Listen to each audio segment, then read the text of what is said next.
누가복음 5장 27절부터 39절까지 말씀입니다. 누가복음 5장 27절.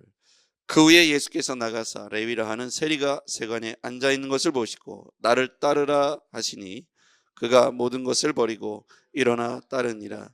레위가 예수를 위하여 자기 집에서 큰 잔치를 하니 세리와 다른 사람이 많이 함께 앉아 있는지라. 바리새인과 그들의 서기관들이 그 제자들을 비방하여 이르되 너희가 어찌하여 세리와 죄인과 함께 먹고 마시느냐. 예수께서 대답하여 이르시되 건강한 자에게는 의사가 쓸데없고 병든 자에게라야 쓸데있나니 내가 의인을 부르러 온 것이 아니요 죄인을 불러 회개시키러 왔노라. 그들이 예수께 말하되 요한의 제자는 자주 금식하며 기도하고 바리새인들의 제자들도 또한 그리하되 당신의 제자들은 먹고 마시나이다. 예수께서 그들에게 이르시되 혼인집 손님들이 신랑과 함께 있을 때에 너희가 그 손님으로 금식하게 할 수 있느냐. 그러나 그날에 이르러 그들이 신랑을 빼앗기리니 그날에는 금식할 것이니라.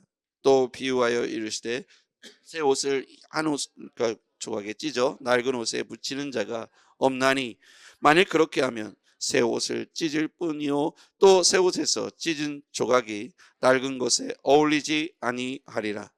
새 포도주를 낡은 가죽 부대에 넣는 자가 없나니 만일 그렇게 하면 새 포도주가 부대를 터뜨려 포도주가 쏟아지고 부대도 못 쓰게 되리라.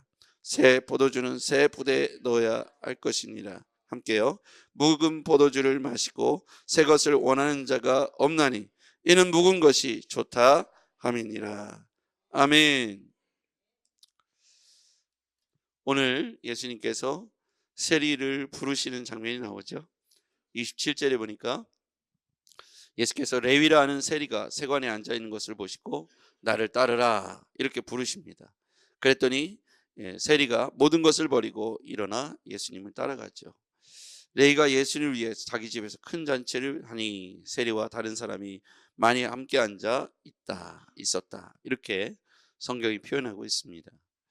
여기서 보면 그 아래에도 보면 30절에 보면 세리와 죄인과 함께 먹느냐라고 되어 있는 걸 보면 당시에 세리는 죄인과 함께 동급으로 취급되어 있던 시대였던 것 같아요. 예수님께서 세리와 죄인을 부르시는 그 장면을 통해서 사람들은 세리 레위가 구원받는 것에 대해서 굉장히 못마땅하게 생각합니다. 물론 바리새인들이 볼 때의 시각이죠. 바리새인들이 볼 때 세리가 예수님을 따르고 잔치를 하는 것이 그들의 죄성, 특별히 세리는 어떤 존재였는가 우리가 삭개오에서 알고 있듯이 당시에 로마의 그 보호 아래서 인두세를 이렇게 징수를 했는데 사람마다 노동자 한 명의 품값을 거둬들였습니다. 하루 일당을 이렇게 세금으로 징수했는데 그거 외에 나머지는 자발적으로 더 많이 징수할 수 있도록 보호해 준 거예요. 그러니까 세리들은 큰 부를 축적할 수 있었습니다. 그러니까 동족들의 고열을 짜내 가지고 혈세를 모아서 부자가 된 이 세리는 당시의 유대 사회에 있어서 죄인 중에 죄인이죠. 반역자고 민족의 반역자고 수치였습니다. 그러니까 바리새인들의 입장에서 볼 때는 큰 죄인이죠. 그래서 그 세리를 향해서 예수님께서 나를 따르라 이렇게 말씀하시고 세리들과 함께 잔치상에 앉아서 잔치를 벌이는 것이 이내 못마땅했다고 보여집니다. 근데 예수님께서 세리를 부르시고 잔치에 참여한 것을 못마땅하게 얘기할 때 예수님께서 건강한 자에게는 의사가 쓸데없고 병든 자에게라야 쓸데가 있다. 내가 의인을 부르러 온 것이 아니라 죄인을 부르러 회개시키러 왔노라. 세리는요 그대로 있으면 사실 더 많은 부를 축적할 수 있었습니다. 예수님 만나기 전에 세리는 어떻게 보면 자신의 가장 최우선의 목표가 돈을 많이 모으는 거예요. 그런데 예수님 만나고 나서 모든 것을 버려두고 어떻게 해서 예수를 쫓아갈 수 있는가? 어디 보면 32절에 내가 의인을 부르러 온 것이 아니요 죄인을 불러 회개시키러 왔노라. 건강한 자와 병든 자 이렇게 말씀하시면서 세리가 부를 축적할 수 있을지언정 그는 영적으로 보면 병든 자였고 또한 죄인이었으며 회개해야 할 대상이었습니다. 은혜로운 것은 예수님께서 부르실 때 세리는 응답했다는 거예요. 많은 사람들이 있었죠. 그런데 바리새인은 예수님을 비난하는 자리에 섰고, 세리는 죄인이었지만, 많은 사람이 볼 때 죄인이었지만 세리 자신은 불을 내려놓고 예수님을 따라갈 수 있는 용기가 있었고 부르심에 대한 응답이 있었다는 거죠. 결국 어떻게 될까요? 예수님의 입장에서 보면 바리새인들은 자신들이 율법으로 완벽한 사람이라고 자랑할지언정 예수님의 부름에는 응답하지 않았다는 것이죠. 근데 세리는 동족에게 모두에게 욕을 듣고 죄인이라고 취급을 받았지만 예수님의 부르심에 응답했다는 거예요. 왜냐하면 예수님은 회개시키시기 위하여 이 땅에 오셨기 때문에 바리새인이든 또는 이와 같이 세리이든 예수님의 부르심에 응답해서 나와 죄를 회개하고 회개하는 구원에 이르는 이 사람이 예수님 편에서 볼 때는 제자가 되는 것이죠. 여러분, 우리의 죄가 깨끗하다, 우리가 깨끗하다, 의롭다 주장할 수 있는 사람이 몇이나 있겠습니까? 하나님 앞에 우리는 모두 죄인인 것이죠. 죄인은 우리가 나는 깨끗하고 얘는 더럽다고 말하는 것 자체가 잘못된 것이죠. 그건 우리 기준입니다. 하나님 앞에서 우리는 모두 다 죄인이죠. 그런데 중요한 것은 죄인이든 죄인이 아니든 부르심 앞에 응답하는 것이 중요합니다. 예수님이 부르셨을 때 아멘하고 나온 사람은 그가 죄인일지언정 회개하고 깨끗게 되는 구원이 임하게 되는 것이죠. 오늘 스스로 우리가 깨끗하게 할 수 없습니다. 아무리 목욕탕 가서 깨끗이 씻고 좋은 옷을 입고 새 옷을 입어도 우린 여전히 죄인입니다. 죄성을 그대로 갖고 있기 때문이죠. 우리 마음속의 죄까지 어찌하시겠습니까? 여러분, 우리가 하나님 앞에서 우리의 죄를 낱낱이 고하고 부르심에 오늘 순종하는 우리가 되기를 주의 이름으로 축복합니다. 우리가 세리든 바리새인이든 그것은 예수님 앞에 중요하지 않습니다. 우리가 부족한 사람이든 잘난 사람이든 그것은 주님 앞에 중요하지 않습니다. 지금 오늘 우리를 부르시는 예수님의 음성을 들었을 때 반응이 되게 중요한데, 오늘 바리새인들은 예수님을 정죄했고 세리는 자신의 죄를 인정하면서 예수님 앞에 나아갔다는 것이죠. 얼마나 좋았는지 자기 집에서 예수를 위해서 잔치를 베풀었어요. 이 잔치를 왜 했을까 생각해 보니까 세리는 이제까지 많은 사람들에게 손가락질 받는 사람이었어요. 동족에게 손가락질 받으니 왕따라고 말할 수 있겠죠. 동네에서 그 자녀들까지도 아마 왕따였을 것 같아요. 놀지 마라 그랬을 것 같아요. 그런데 세리는 자신을 향해서 따뜻하게 세리를 불러주었죠. 레위를 불러주죠. 가까이 와서 그를 만나주시고 대화하시고 그를 친히 불러주십니다. 얼마나 좋았을까요? 동족까지도 자기를 비난하고 자기가 왜 비난받는지 자기도 알고 있죠. 그럼에도 불구하고 많은 사람들은 외면당하고 그렇게 왕따 당했던 레위가 오늘 예수님이 자기를 찾아오셔서 친히 따뜻하게 그를 불러주시고 이끌어 가실 때 얼마나 감동했을까요? 여러분, 이런 것 같아요. 누군가 자신을 인정해주고 사랑해주고 격려해주고 품어주는 사람이 있다면 마음이 감동되어 마음이 열려지지 않을까요? 비록 그가 세리였을지라도 스스로도 자기의 죄성과 부족함을 동족으로부터 어떻게 했는지를 잘 알고 있지만 예수님께서 그를 외면하지 않고 찾아오셔서 그를 안아주시고 불러주시니까 예수님 앞에서 그가 마음 문을 열고 잔치를 벌입니다. 누구도 찾아주지 않았던 세리 레위가 마음 문을 열고 집에서 잔치까지 벌였던 이 사건은 오늘 우리 공동체가 따라야 할 삶의 모습이라고 생각합니다. 누구나 죄인이죠.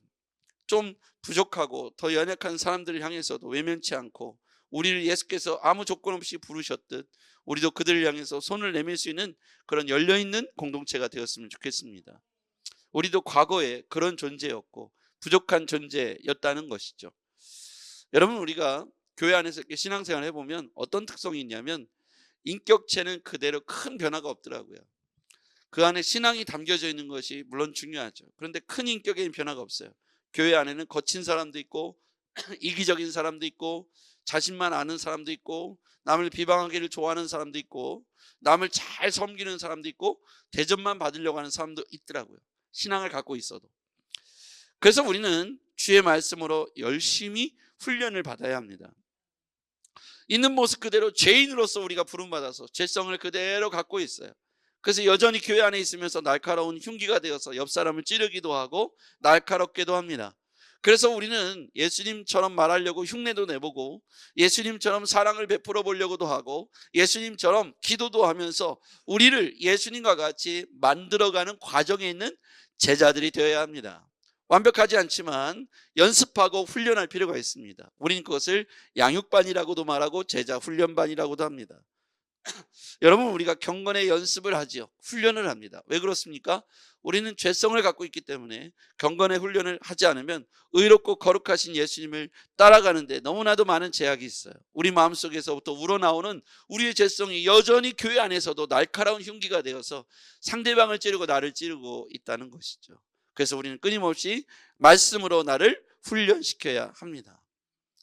좋은 스승을 만나서 우리가 훈련을 받을 수 있다면 좋은 제자, 좋은 군사가 될 줄 믿습니다. 우리가 그런 사람이 되었으면 좋겠습니다. 그 뒤에 보면 금식 논쟁이 나오죠. 자, 33절입니다. 그들이 예수께 말하되 요한의 제자는 자주 금식하며 기도하고 바리새인의 제자들도 또한 그리하되.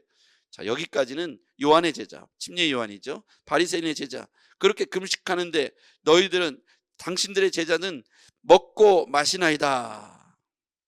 어떻게 그렇게 먹고 마십니까? 그랬더니 예수님께서 비유를 드시는데 혼인집 이유를 드십니다.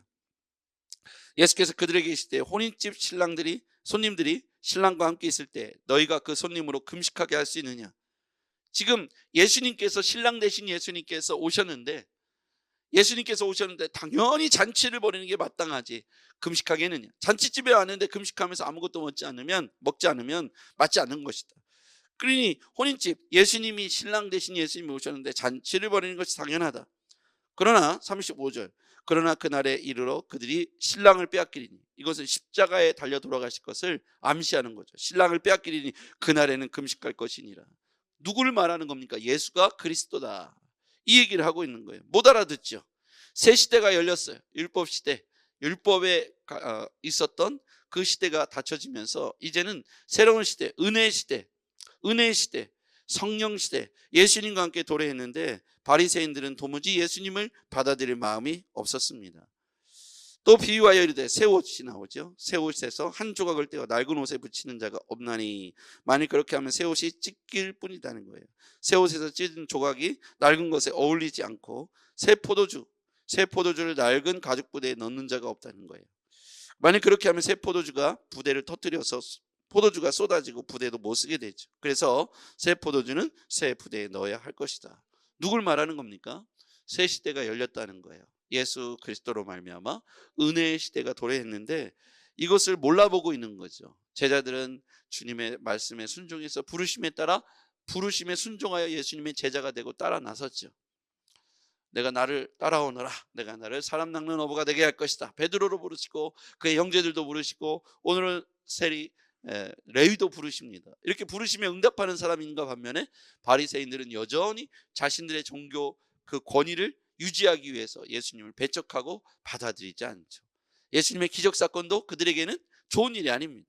많은 무리들이 따라오는 것도 좋은 일이 아니죠. 그러니까 자기들의 권위를 지키기 위해서 예수님을 핍박하고 예수님을 어떤지 죄목으로 내세워서, 신성모독이라는 죄목으로 내세워서 예수님을 십자가에 못 박을 거름만 생각하고 있는 것이죠. 예수님께서 오늘 새 부대로 또는 혼인집의 신랑으로 새 옷으로 예수님을 소개하고 있습니다. 율법 논쟁에 휩싸여서 예수님을 배척하고 있었던 바리새인들, 그러나 우리의 태도는 무엇이 되어야 할까요? 예수님을 인정하고 받아들이고 예수님의 제자가 되는 것이 우리는 예수님의 뜻인 줄 믿고 순종하고 훈련을 받는 자리에 있기를 주인으로 부탁드립니다. 예수님을 받아들이고 순종하여 훈련받아 예수님의 제자가 되는 것, 그것이 오늘 예수님이 이 땅에 오신 목적이고 우리를 부르신 이유가 되는 것이죠. 여러분은 제자이십니까? 예수님을 닮아가고 예수님께 순종하는 제자가 되시길 바랍니다. 제자가 되려면 제자가 되는 방법을 배워야 합니다. 예수 학교에 들어와서, 복음 학교에 들어와서 복음을 배우고 복음으로 우리 자신을 어떻게 살아가야 될지를 가이드라인을 주는 게 좋아요. 새 시대가 열렸습니다. 새 은혜의 시대에 우리가 살고 있습니다. 예수님께서 이 땅의 주인으로 오셔서 가르치시고 전하신 말씀을 이제 우리는 낱낱이 배워야 합니다. 우리가 생각할 때 우리가 신앙생활을 잘하고 있다고 하는 것은 신앙생활을 잘하고 있는 것인지 제자가 된 것인지를 구분할 필요가 있겠어요. 교회 생활을 잘하고 있는 것인지 신앙생활을 잘하고 있는 것인지 제자가 된 것인지 우리는 잘 나눠볼 필요가 있겠습니다. 교회를 오래 다니다 보면 교회 생활은 익숙하게 잘할 수는 있어요. 그러나 말씀대로 살아가고 있는가는 우리가 점검해 볼 필요가 있겠습니다. 예배 생활, 교회 생활, 교회에서 쓰는 용어에 익숙해졌다고 해서 우리의 신앙이 정상적으로 성장했다고 말하기는 어렵습니다. 예수 안 믿으면서도, 예수를 따르는 제자가 안 됐으면서도 그건 얼마든지 잘할 수 있습니다. 성경을 10번, 20번도 읽을 수 있고 필사도 10번 할 수 있어요. 물론 대단히 중요하죠. 그런데 더 중요한 게 있습니다. 그것은 바로 말씀대로 살아가는 것이고, 예수님께서 최초의 제자들을 부르신 것처럼 그 제자에 합당한 삶을 살아가려고 애쓰는 삶이 바로 우리가 되어야 합니다. 오늘 하루를 살 때 예수님처럼 말해보시고, 예수님의 말씀을 기억하시고, 예수님처럼 우리의 삶에서 녹여내 보시기를 주의 이름으로 축복합니다. 기도하겠습니다. 전능하신 아버지 하나님, 오늘 세리를 부르시고 그리고 새 시대에, 새로운 은혜 시대에 예수님께서 새 주인공으로 오셔서 그들에게 제자가 될 것을 말씀하고 있습니다. 하나님, 우리 또한 거룩하신 예수님을 뒤따라 예수님의 거룩한 제자가 되게 하옵소서. 오늘 하루 살아갈 때 주님, 주를 믿는 그리스도인으로서 부끄럽지 않은 하루가 될 수 있도록 축복해 주시옵소서. 예수님의 이름으로 기도했습니다. 아멘.